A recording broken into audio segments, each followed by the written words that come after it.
Lord Combermere returns. Englishman Wellington Henry Stapleton Cotton 1818–1891, the 2nd Viscount Combermere and so known most often as simply Lord Combermere, was 73 years old and visiting London when he was run over by a horse-drawn carriage, seriously injuring both of his legs. Nonetheless, he appeared to be recovering well 6 weeks later. He'd even started to walk about on his own again with the assistance of crutches, but on December 1, 1891, a blood clot formed in his aged heart, and the sturdy old man passed away fairly suddenly. His funeral was held on Saturday, December 5, at St. Margaret's in the town of Wrenbury. His coffin arrived from London by an early train, and was received by his son Robert, who was now the next Lord Combermere in the family. The late Lord Combermere was transported by hearse straight to the church, where a large crowd of sympathizers and friends had much earlier gathered out of respect for the dead man. The service was short, starting at late at 2 o'clock after waiting for some prominent mourners to arrive, after which Lord Combermere's mortal remains were deposited into the family vault located in the church. On the same day a woman named Cybele R. Corbett set up a long-exposure camera to take a picture of the library of Combermere Abbey, located about 2 miles away from Wrenbury. The timing of the matter was practical, very few people were in the house, so the photo should not have been disturbed if left for a long exposure. Miss Corbett was staying in Combermere Abbey with her brother and sisters. Her sister Constance, titled as Lady Sutton, was renting the abbey at the time.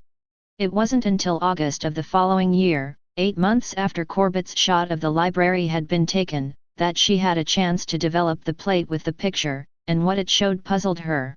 Specifically, she was surprised to see a semi-transparent figure sitting in the chair to the left of the picture.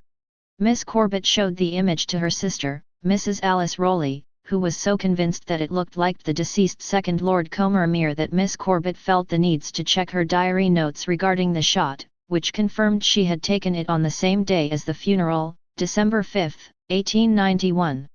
With further inquiry, she soon discovered that the delayed funeral service had in fact been held at the exact same time her shot of the library was being exposed. Still, she was not convinced what she saw in the picture was indeed the ghost of the late Lord Combermere. This was because when the photo was shown to a number of people who knew the aged lord well and, while some stated the image was obviously him, others felt there was no resemblance at all to the deceased man. Given the placement of the plant stand right where a face should be, and that what at first resembles an area for an eye or nose is actually just details of the woodwork on the chair, Miss Corbett held serious doubts that a positive identification could be made. At the same time, the clothing on the figure and suggestion of a bald head and light-colored beard didn't match any of the males in the household at the time, being her youngest brother, the butler, and 2 footmen, all 4 being young and beardless. And yet, having a mysterious figure appear in a photo taken at exactly the same time as the funeral was a highly strange coincidence if the two were not related. It was a curious matter, but it was largely kept out of the public eye. Only family and some friends were shown the photo and told the story, until 1895, when both the photo and the account were published for a select few. A very select few. The 1895 publication was in the December volume of the Journal of the Society for Psychical Research, which was, and is, a unique society founded in England by the philosopher William James that was concerned with the scientific investigation of claims of the fantastic, claims such as photographing ghosts, for example. While this was apparently the first publication of the majority of the details regarding the matter, the journal itself was only made available to actual members of the society. In addition, to protect the Combermere family, Combermere Abbey was referred to as D Hall and Lord Combermere was given as Lord D instead.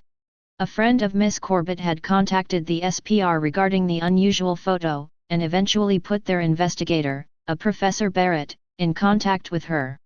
After getting the report above, Barrett asked Miss Corbett for a variety of details to clear up a few more possible points. The plate was one of a number of pre-packaged dry photographic plates, which Corbett was sure had not been exposed previous to her use of it. In addition, at the time she was only doing shots of landscapes and scenery, bereft of people, so she would not have accidentally photographed a person previous to using the plate herself. She was also quite sure she had not accidentally exposed the plate before it was in the proper place in the camera.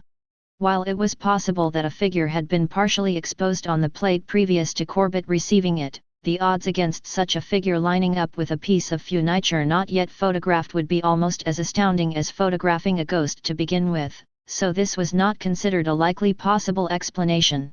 Miss Corbett and her sisters had set up the camera, then all had gone out of the house, returning later to retrieve the shot. But, as noted, the figure didn't resemble her brother, who vowed he had not entered the library, nor the butler or footman. Corbett could only guess that perhaps a stranger had visited the house and entered the room, though the butler said no one had. It had been 8 months before she asked. Still, why would most of the figure be missing?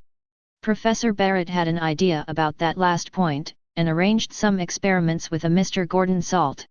They took several photographs of a chair with a similar long exposure setup to what Miss Corbett used.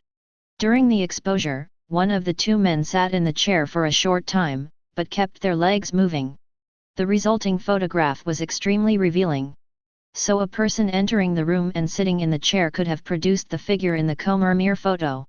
Barrett theorized that one of the men entered, sat, crossed their legs, noticed they were on camera, and vacated, but not before the light from the window had created an image of the man's upper body in the chair.